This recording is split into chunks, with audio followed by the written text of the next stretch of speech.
Hey guys, welcome to the YouTube channel. Like, share, and subscribe. Tell all of your neighbors and friends about the Fool. My other channel is called The Fool, and I thought I'd read this because I was just having this conversation with my brother. I was outside. Sorry, I was outside, fixing my sprinklers. I just put in some new sprinklers, and then I literally stepped on one that I had a little out of whack, and so I was out fixing it because I mowed later today. How are you guys doing? This is important content. Please don't stop watching. This is very important. This is the future of Christ consciousness. So this is how I don't know too many people that are teaching this part of Christ consciousness. This is how your heart gets weighed and it's light as a feather. Right, Donna? Because then there's other people that have had the same experience. So I wrote this poem called The Fool when I started my other channel, and I wanted to read it for you guys. All right. The Fool is the only zero card in the tarot deck. Zero is the number of pure consciousness, and so this is my state of infinite potential. All of the other cards of the deck are derived from this card. I do not know where I am going, but I trust that my heart will not lead me astray. With the sun at my back, my Father is supporting the purity of my heart that I carry with the right rose in my left hand. I have never owned a dog, yet from the time that I was born, I have had one by my side. The dog knows that I see the same light of consciousness in its eyes that are in mine, and so we are equals. We eat together and sleep together and protect one another. I wear clothes that are covered in images of growth because I must grow to continue my leap of faith. I carry all my possessions with me in my satchel. It is all I need. My heart is stretched out to the world because it is not only a part of me, it is me. I have fallen in love with it, and to grow with it, I must serve it. Growing is never easy, and there will be trials and tribulations that continue to tatter my garments. But if I wear the unconditional love and childlike faith of the Fool, nothing can stop me. I am free. I am the Alpha and the Omega, the beginning and the ending, the divine light of creation. So if you guys heard one of my last videos, I was talking about drinking from the water of life, and Christ consciousness is when your heart is grounded. If you notice, you'll see a lot of the way people represent, even in these cards. Like I've got these oracle cards here, and a lot of times it'll show higher states of being, but it never shows the heart grounded to the sacral. And why is it so much difficult to do that? Your heart can connect to your third eye chakra pretty easily, right? Because everything comes from the heart. So everything that's coming from the heart, the mouth speaks. Now, until your heart is grounded solidly, then everything that's coming from the heart space will be distorted in some way because it's not grounded, right? There's a resistance. If there's a resistance from your heart to your sacral chakra, that means that there is going to be a distortion on what you're projecting with your third eye chakra. It will be an imagined scenario that maybe not be totally in line with a grounded heart. Now, what causes the grounded heart? This brings up the question why the Magician is the second card in the tarot deck versus the first card. The Magician is always the one behind the king, the emperor and the empress, right? The Magician is controlling things in the background, right? The Wizard of Oz. Where is the wizard? He is behind the curtain. You don't generally see the wizard. The wizard is the one pulling the strings. In our world, yeah. But the wizard cannot control the Fool. Now, why? Why can't the wizard control the Fool? That's a good question. I'll give you guys 15 seconds to answer this while I take a break and drink my coffee.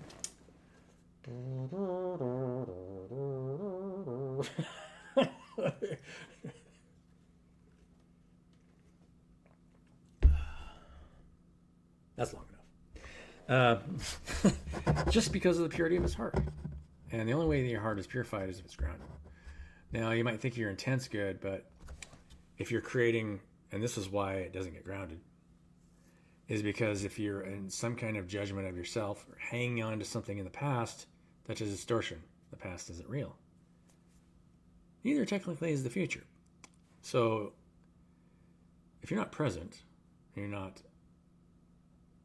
you're not the voice of creation, right? You're not at the zero potential. You're at some other potential because you're not grounded, zero state. So I was talking about the last, we're going to draw cards here just to see what we get. But about long meditation states where you finally get to, and it's when your heart really slows down and and the only reason you can get your heart rate to go below, let's say 30 or 40 beats a minute is when you've got nothing going on and, oh my God, what's it called? Well, your pineal gland actually takes like a third of the blood of your body, or the oxygen in your body. For being the smallest organ, it sucks up more oxygen than anything else. So it's actually projecting an image, right? Now that image that's being projected, if it's active at all, that means that the heart rate goes up. If it's not active, that means the thing that you're witnessing, that's when you're not thinking about anything. Your heart's at the zero state. And so it just boom. And so you can get to where, like, especially if your body isn't metabolizing food, which means that you're not taking anything in anymore, and now you're just right in between worlds. You're not fully asleep, you're not out of the body, your heart's still grounded, but you're also not fully awake because you're not actively thinking of anything. You're not even visualizing anything. You just flatline. That's when everything motions up first, right? Creative circuit goes up first. That's the water of life. It's springing right here out of the center of your chest. And the way you view the world is the way we respond to you. So if you're in judgment of yourself and of any kind, you're creating a resistance between you and everything around you. Whatever that judgment may be. Like, I hate this or I hate that. You have to get to where, oh, I love everything. There isn't anything that I could possibly not love. And then, so if you marry the fool and the magician, that's when you become pure creative energy. Because you're not in conflict with anything. The purity of your heart, you'll stay grounded. And if you can get people to that state, you will walk and not be weary. You will run and not, what is it? I don't know. But it's true. And so there's never anything wrong with any of this. It was only the judgments of the mind that pulled us apart in the first place, right? There's unequal ways that people get paid and all that stuff, right? People go after so many things in this life and realize that the only thing that they were ever looking for was reconciliation with themselves and love for themselves. So, and I love you guys. I can honestly, and I've said this before on my channel, and you're probably tired of hearing me talk by now, and you're like, just draw the cards. What are you doing? But I heard you. It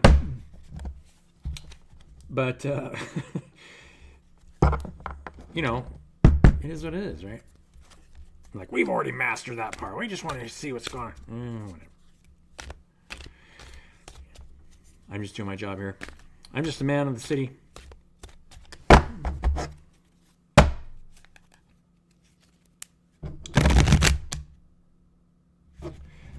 So I saw the moon and the fool were at the bottom of the deck.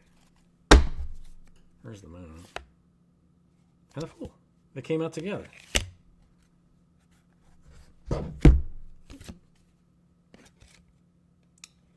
Moon on the water.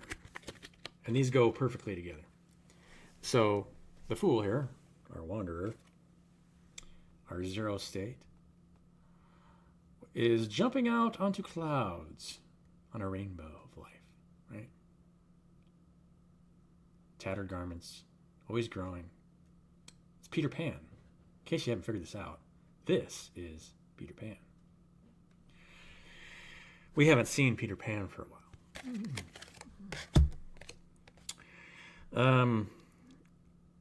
And the moon on the water. Always, right? the moon's path is all about faith. It has nothing to do with anything that's manifested. It's the zero state. So it's always in darkness. But that's actually the most pure state to be, when you have no expectations. Now, so instead of pulling more cards, I would like to take a journey of the mind. If you guys wouldn't mind with this for me, we'll come up with some scenarios. And I would like you to think about how you would act in certain scenarios, because this will be a really good judge as to whether or not you feel like you could get to the zero state. So, if, let's say you're at a bar or a restaurant, doesn't matter, either or. Sitting at a table, having a drink, having dinner with somebody, nice glass of Chardonnay, whatever you like, right? Something beautiful. Whatever you want to eat. And then all of a sudden, a gang full of thieves bust in through the front door and start shooting guns and acting out, tearing the place up. What would you do? Would you get up, try and run away? Would you pull the gun that you were carrying, a Glock, whatever, and start taking them out? Or would you just sit there and do nothing? Would you stare? Would you get upset? Would you just keep eating? Would you ignore the whole thing?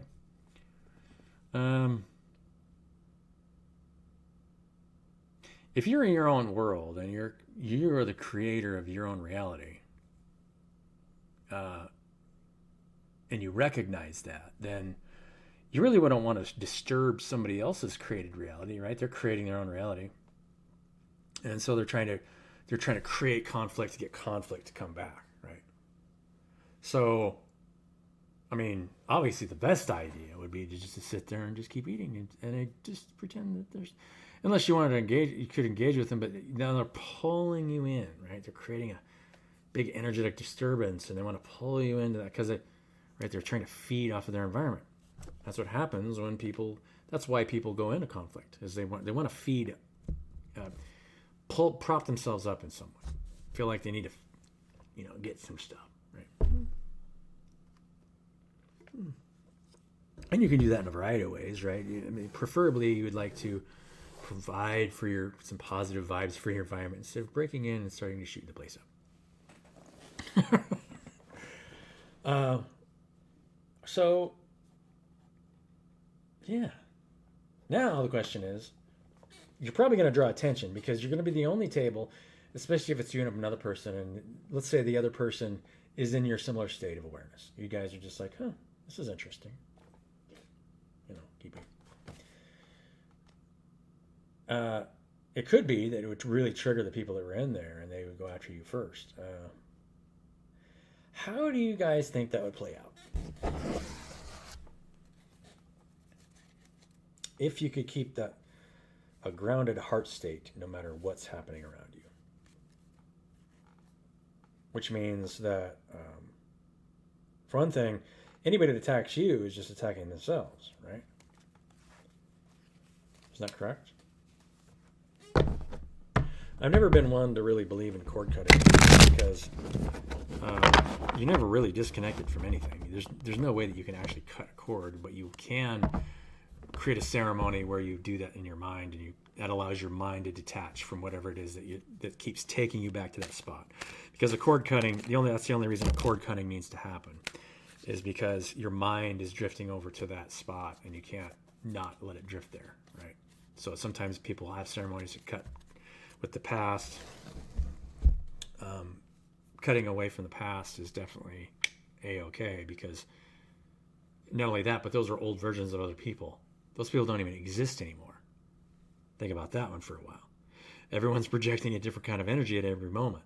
So the only thing you can ever really be certain about is the people you're interacting with at the time, and staying at the grounded state and providing them with the water of life. Right?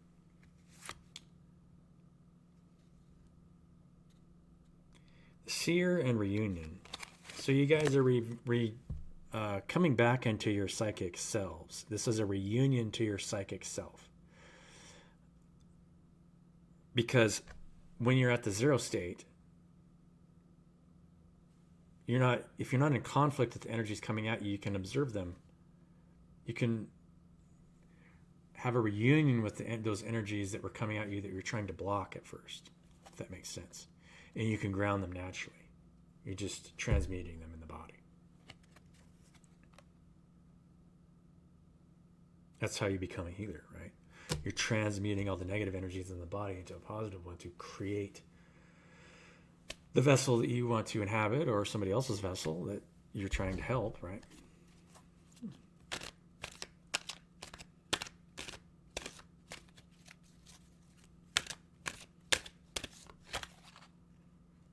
The Knight of Vessels, right? This is I always thought this was interesting, the way these cards, and I love this deck. This is my favorite deck. I love using this Wildwood Tarot deck. A couple people asked me about it. This is what the card looks like. I'll show you guys the book if you guys are interested in ordering it. I'm sure you can order it online or on Amazon.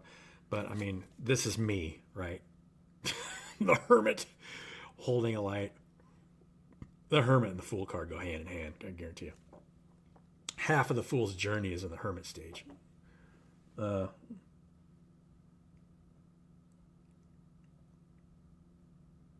Yeah, very cool cards.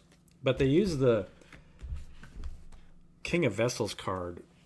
So King of Vessels is like the King of Cups, right? King of Cups energy. So King of the River, the snake that can swim upriver. How does that...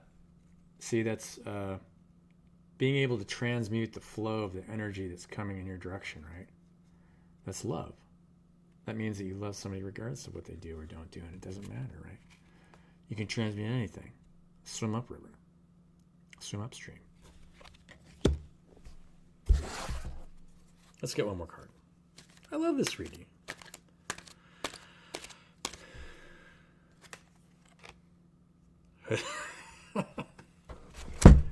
And finally, of course, the Hooded Man. The same card that's on the front of the book. All right. This is where you have the light of your heart. It's straight in front of you. It's leading you and guiding you in your way. And you really don't... You're actually freeing people from darkness, and you don't even know it. All right? Because you're walking in the darkness that's being projected onto you from your environment. But you're the light. You are the light in the darkness. Right?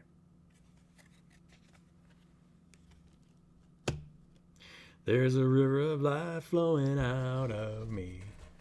Makes the lame to walk and the blind to see. Opens prison doors, sets the captives free.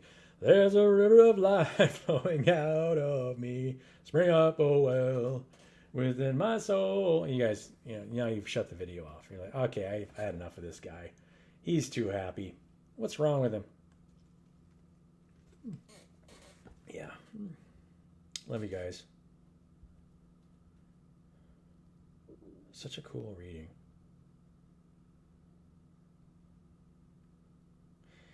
We're changing this world, and you could free. I mean, I thought about this before I go. We'll pull an Oracle card, but as long as you're in the right state of mind, it doesn't matter what anybody tries to project on you or do. Not only that, but everything is an opportunity. When you start looking at life in the right way, you'll see that you'll start, if you really start making people mad that they can't feed off of you in some way, that bigger and bigger baddies think that, maybe we could eat him, right?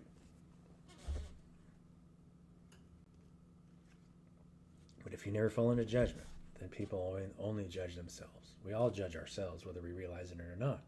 Every time we're projecting that on people around us.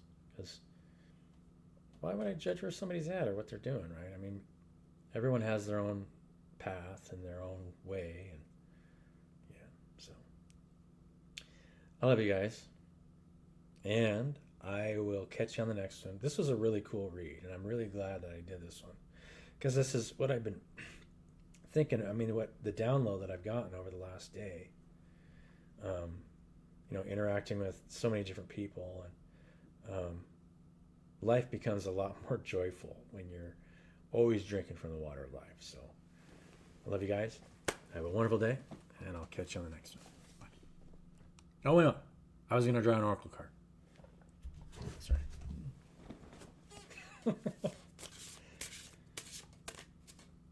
It's like I was trying to make it like a production, like the end of a movie. Yeah, whatever. I don't know. Emotions and believe.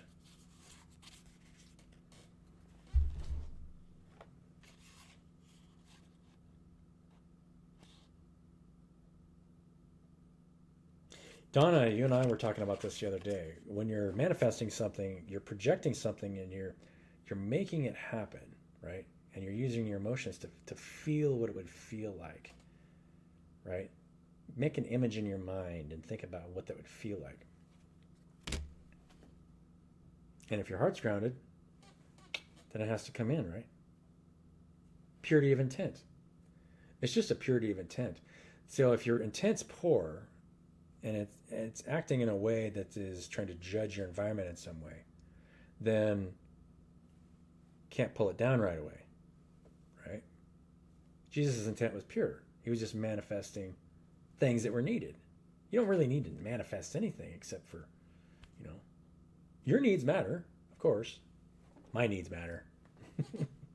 But yeah, as long as it's a balanced manifestation, why shouldn't it come in for you, right? Love you guys. So this is my final exit. Catch you guys later. Bye.